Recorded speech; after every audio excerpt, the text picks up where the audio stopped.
In this video, I'm going to show you how to use the head builder tool that comes with the jewelry kit that I make for Rhino. The first thing we'll do is click on the head builder tool icon, and that will open the head builder window. At the top of the head builder window, the first thing you'll see are the words gem shape and no gem set, and then sizing circle and no sizing circle set. You will have to select a gem in order to use the head builder tool, but the sizing circle is optional. The first thing you want to do is click on the Set Gem button and select the gem that you would like to apply the head to. Now that we have a head, we'll go over all of the settings. You can see that there are two tabs, the General tab and the Prongs tab. We'll start with the settings in the General tab. Before we go over the settings, I'm going to switch to the front viewport because it'll be easier to see the dimensions. We'll start with the settings in the top section of the General tab, and the first setting there is the under bezel / rails. There's a drop down and we have three options: under bezel, gallery rails, and when I click on that it doesn't look like anything has happened, and that's because there's two gallery rails but they're overlapping each other. To see both gallery rails we would need to increase the depth. I'll go over the depth a little bit more, but first we'll go over the other option in the drop down, which is none. When you set the under bezel / rails to none, the head builder will just make the prongs. We can look at that in perspective view. I'll go back to front view, and we'll set this back to under bezel for right now. The under bezel is a single under bezel, while the gallery rails will be two gallery rails. And we'll go back to under bezel again. The next setting is trim to finger. Trim to finger only works if you have set a sizing circle. If you activate it without setting a sizing circle, it will give you a little warning. The warning says this will not affect anything until you set the sizing circle, and you can click OK. We'll go ahead and set the sizing circle right now. So we'll click on the Set Sizing Circle button and then choose the sizing circle. Nothing happens except that here it now says sizing circle US size 7, so it gets the sizing system and size of that sizing circle. Trim to finger, when it's activated, will cause the sizing circle to cut out of the under bezel, prongs, or the lower gallery rail. We can see that happen if we increase the depth so that it goes into the sizing circle. We can turn that off, and then it will undo that trim. We'll go ahead and turn that back on, and I'll let you see how that looks with the gallery rails.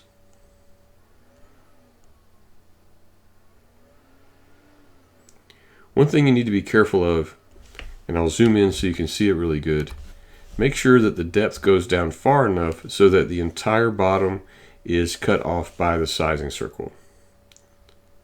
For instance, right here, part of it is cut by the sizing circle and the rest of it is flat.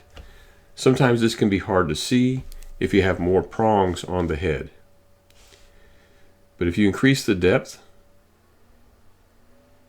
until this line of this dimension drops below the line of this dimension, as you can see here, there's a small gap there. Whether you are in gallery rails or under bezel, that will make sure that there's enough that the head is deep enough to be cut completely off by the sizing circle. I'm going to zoom out just a little bit, and finally in the top section here we have the Show Dimensions option, and you can turn that off. That will make the dimensions, that will hide them in case they're causing visual confusion, so you can turn them on or off as needed. Now we'll go over the second section, which has most of the main settings for the head, and also these settings affect the dimensions that you can see. So first we have the depth, and of course that affects the depth of the head. You can see that if you are trimming to the finger, once you go past the sizing circle, the depth dimension, which is right here, continues to go down even though the head no longer goes down because of the sizing circle. So this dimension is the depth. You can see it says 4.57, which matches this 4.57, and that is the distance from the bottom of the girdle of the gem to the bottom of the head, which may not always appear to be the bottom of the head if you have trim to finger turned on. So if we turn that off, you can see that does in fact go all the way to the bottom of the head. The second dimension is horizontal offset, which currently is 0.1, and that is this dimension. I'll zoom in on that. 0.1, and it is the distance between the edge of the gem and the edge of the head. We can increase that. You can also decrease it so that it goes inside the gem. I usually like it to be between 0.1 and 0.15. The next dimension is the vertical offset, 0.2, and that dimension is right here. That is the distance between the bottom of the girdle and the top of either the under bezel or the top gallery rail. You can see that as we change that, this number increases or decreases, and this number matches this number here, so 0.25 and 0.25. You have this dimension here, 4.11, and that does not have a number over here, and that number is arrived at indirectly through the depth and the vertical offset. So it's the difference between the depth and the vertical offset, unless the depth goes, unless you're trimming by the sizing circle. So if you're trimming by the sizing circle or trimming to the finger, then this number will not be exactly this number minus this number. It'll be a little less than that because the head ends at the sizing circle. So you can see as we bring this up, we increase this number, and this number increases also. If we increase the vertical offset, that decreases this number, which is how tall the bezel is. If we decrease the vertical offset, that number gets larger.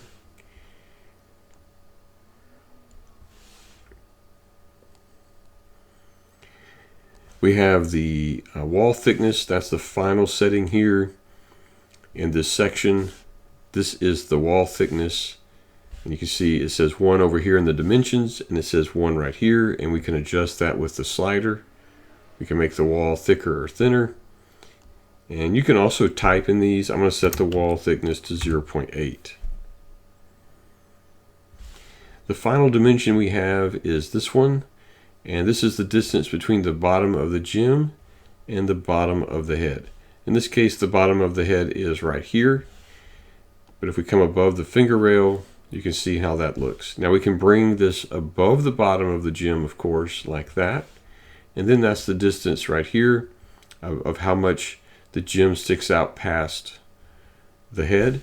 But if you go below that, then it's how far the head goes past the bottom of the gem. But that's that distance right there. Again, it isn't something you can directly affect through the settings. It's something you indirectly affect through the depth and through the trimming to finger or not.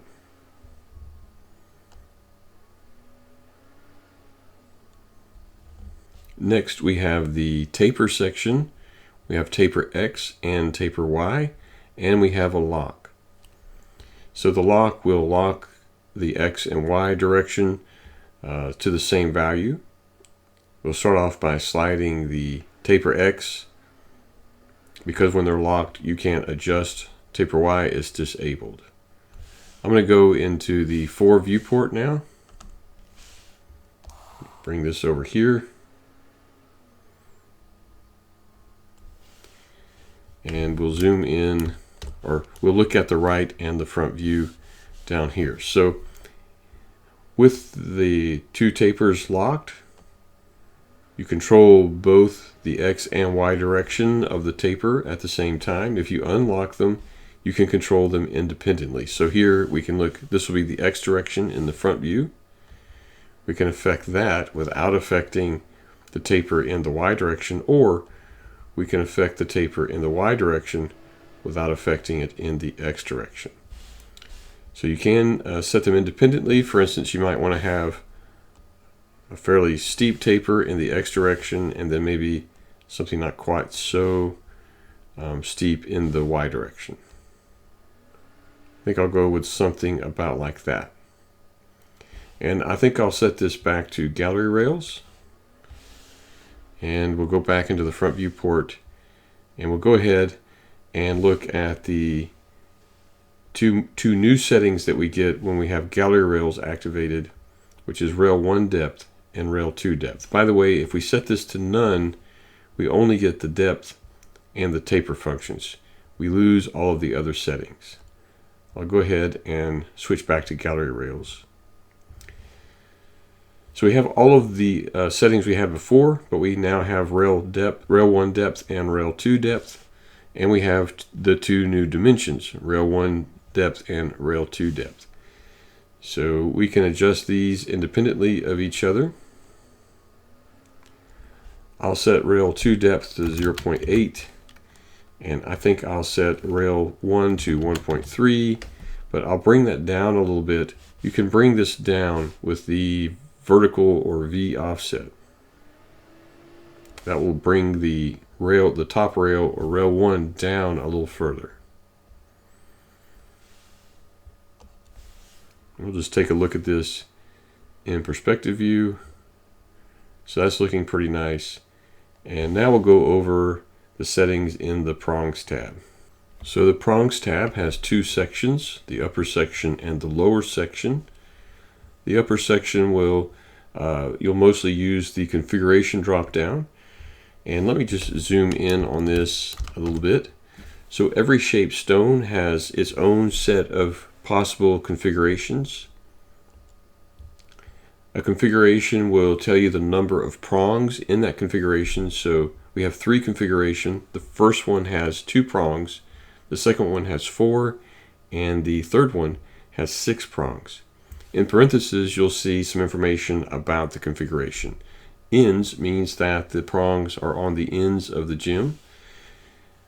Adjustable means that the prongs are adjustable, and I'll show you that in a couple of moments. And then here we have 2 prongs are fixed and 4 are adjustable. Fixed means that you cannot adjust the position of the prongs. Adjustable means that you can adjust the position of the prongs. Prongs that are on the end are fixed. So in this case, we can assume that these 2 fixed prongs are going to be the 2 prongs on the end, and we'll have 4 prongs that are adjustable. We'll leave it at 2 ends right now. The next setting is a drop down that's called prongs/lines. And there you can choose prongs only, which looks like this. You can choose prongs and lines. So here you will get the prongs and also a center line that runs through the center of every prong. Or you can do lines only. So that would not include the prongs, it would just include the center lines around which the prongs would normally go. The reason for the lines would be if you want to make some kind of custom prongs. So for instance, if you wanted to make V prongs, you could use this line to assist you in creating V prongs, or square prongs, or anything that isn't included in the head builder. The head builder only does normal round prongs. So if you feel like you might want to do something custom, but you're not sure, you could do the prongs and lines, and so you would have the prongs and the lines. Or if you feel like the normal prongs will be good enough, you can just use prongs only. Okay, down here you have the settings that can adjust the the dimensions of the prongs. So you have the prong size, you have the prong height, and the amount of overlap. And so that is how far the prongs overlap the gem. which is going to be a percentage of the prong's thickness. And so this would be 20%, 0.2, and we could make that more, we could overlap more, or we could overlap less, all the way down to 0, where it just touches the end of the gem or the side of the gem. I don't recommend that. Probably, and I think in most cases, you're going to want between 15 and say 25% overlap. Maybe a little more, maybe up to 30. I usually did between 15 and 25. I think by default it's 0.2, so we'll put it back to that. And then we'll look, the number of settings you get here can change based on the configuration. So we'll go to 4 adjustable prongs. Okay, so there are your 4 adjustable prongs. When all of the prongs are the same type of prong, so adjustable or fixed or end, you only have one prong size slider that affects all of those prongs. Now we have not only prong size, prong height, and overlap, we also have adjustable prong position 1. So this is a slider that adjusts the position of the prongs. There are a few gems that have configurations that will have 2 different position sliders that will allow you to move 2 different sets of prongs. But the marquee only has 1 set of adjustable prongs. Now we'll move down to 6, 2 fixed, and 4 adjustable. So this is probably the most common way to set up a marquee, where you have 2 prongs to protect the points on each end and 4 prongs to help secure the stone. All of them are securing the stone, but the 4 prongs on the sides give you extra security as far as holding the stone in the head. Okay, so when you have fixed prongs and adjustable prongs, you can adjust the sizes of those independently. Prongs that are covering points tend to be thicker, so we'll set that at say 1 millimeter, and we'll set these to 0.8. Okay, so the adjustable prong size and the fixed prong size, those are 2 separate categories of prongs, and so they have 2 separate size sliders. We still have the position adjuster, so we can adjust those 4 adjustable prongs, we can adjust their position, and we still have the prong height and prong overlap.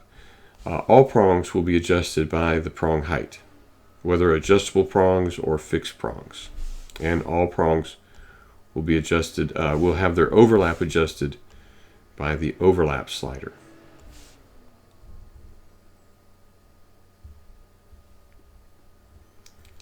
Okay, well, once you're happy with the head, you can go ahead and click on Finalize, and that will make it part of the document. And also, if there isn't already a layer called head, it will create a layer called head, and the head will be on that layer. And so you can turn it off and on as you need to. All heads will be placed on the head layer by the script. And that's how you use the head builder tool that comes with the jewelry kit that I make for Rhino.